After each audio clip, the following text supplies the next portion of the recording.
Hello friends, സുഗമോദേവി സീരിയലിൻ്റെ ഇന്നത്തെ എപ്പിസോഡിലേക്ക് എല്ലാവർക്കും സ്വാഗതം.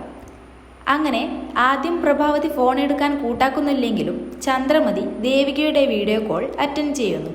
വീഡിയോ കോളിൽ നന്ദനെ കണ്ട് പ്രഭാവതി ഞെട്ടുന്നു. നന്ദൻ തനിക്ക് കുഴപ്പമൊന്നുമില്ലെന്നും ദേവി കൂടെയുണ്ടെന്നും പറഞ്ഞ് അമ്മയെ സമാധാനിപ്പിക്കുന്നുണ്ട്. തുടർന്ന് സിദ്ധു ഇത് ഹരിയേട്ടനും താനും ദേവികയും ചേർന്ന് നടത്തിയ പ്ലാനിംഗ് ആയിരുന്നു എന്ന് വെളിപ്പെടുത്തുന്നുമുണ്ട്. മുരളിയോടുള്ള സത്യം വെളിപ്പെടുത്തലാണ് അടുത്തതായി കാണിക്കുന്നത്.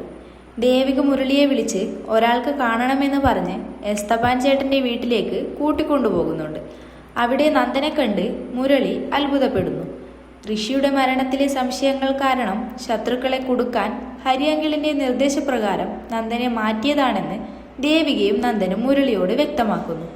ഇതറിഞ്ഞ് മുരളി സങ്കടത്തോടെ അവരെ കെട്ടിപ്പിടിക്കുന്നു. ഭാർഗവിയുടെ സമരം അതോടെ അവസാനിക്കുന്നു. ശാരിക ഫോണുമായി വന്ന് ഭാർഗവിക്ക് നൽകുന്നു. നന്ദൻ സുരക്ഷിതനായി എസ്തപ്പാൻ ചേട്ടൻ്റെ വീട്ടിലുണ്ടെന്ന വാർത്ത മുരളി അറിയിക്കുന്നതോടെ ഭാർഗവി ശാന്തിയാകുന്നു. ശാരികയും ഗിരീഷും തമ്മിലാണ് അടുത്തതായി ചർച്ച ചെയ്യുന്നത്. ചന്ദ്രത്ത് വീട്ടിലെല്ലാവരും നല്ല അഭിനയമായിരുന്നെന്ന് ഗിരീഷ് പറയുന്നു.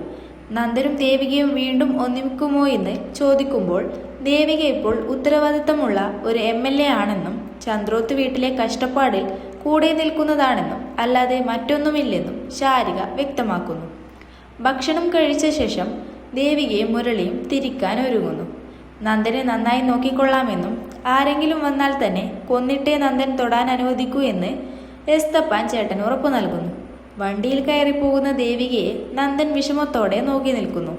തുടർന്ന് MLAയുടെ വണ്ടി എസ്തപ്പാൻ്റെ വീട്ടിൽ നിന്ന് പോകുന്നത് ഒരു ആക്രി പെറുക്കുന്നയാൾ ശ്രദ്ധിക്കുന്നതോടെ ഇന്നത്തെ എപ്പിസോഡ് ഇവിടെ അവസാനിക്കുന്നു.